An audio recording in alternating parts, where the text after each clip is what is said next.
Hey, what's up, guys? Thank you guys so much for clicking on another video. My name is Joel, and today we have some fantastic, juicy Scream 7 news. And we have not gotten any Scream 7 news in like a few months, I believe.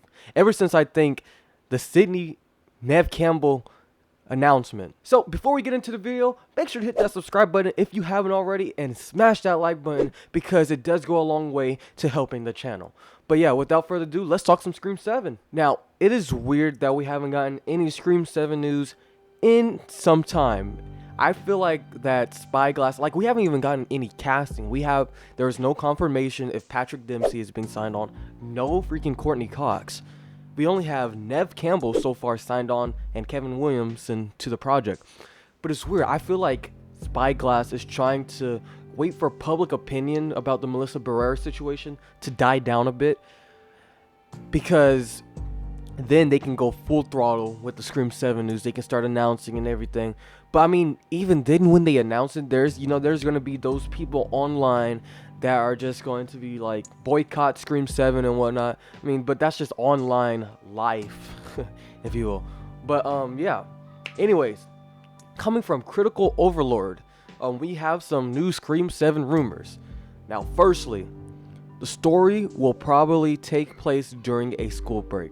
Now, we know the original Scream 7 script was going to be taking place on a break. I mean, I kind of believe that because, in the original Scream 7 script, it was supposed to be taking place during Christmas. Things could change. This could probably be another Halloween situation, but you don't really get breaks on Halloween. This could either be like a Thanksgiving break or a Christmas break. That's the only way I see this, because I mean, that's really when you get breaks in school, is like Thanksgiving, Christmas, or spring. I really don't see them going the spring route.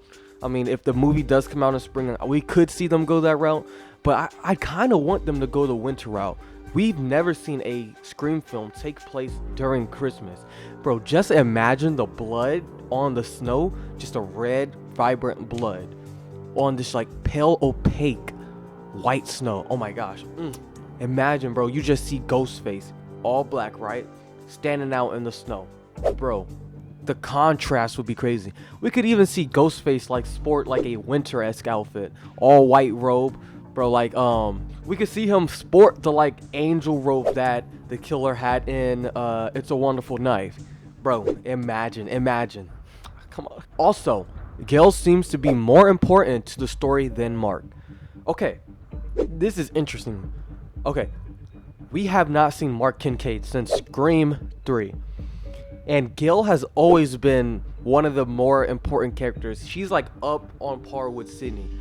I mean, in most of the Scream films, actually, I feel like Gale has more importance to the story than Sydney.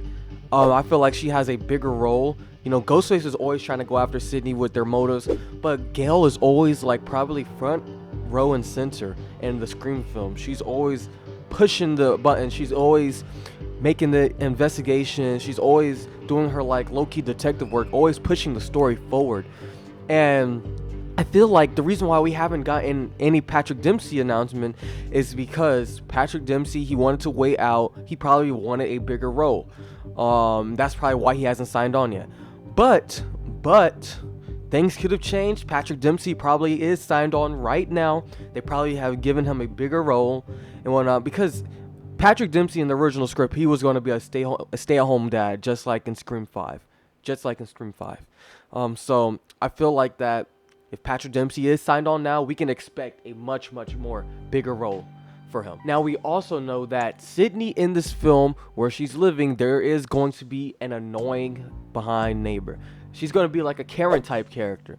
And Critical Overlord is saying that the neighbor character that hates Sydney is probably going to have their house host our final act. Okay.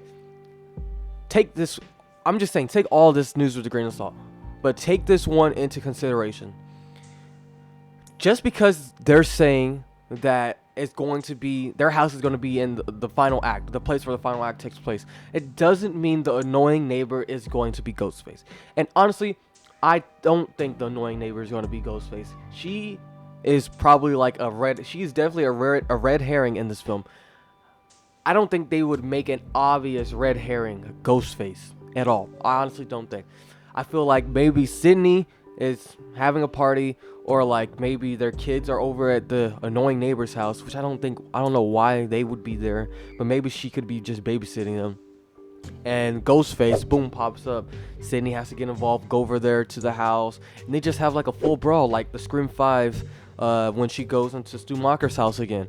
It just would be like a nice big brawl between Sidney Prescott, Gail, Mark, Kincaid, possibly even the annoying neighbor and Ghostface, like that or the multiple Ghostfaces, because we could possibly get 3 again this time. Who knows?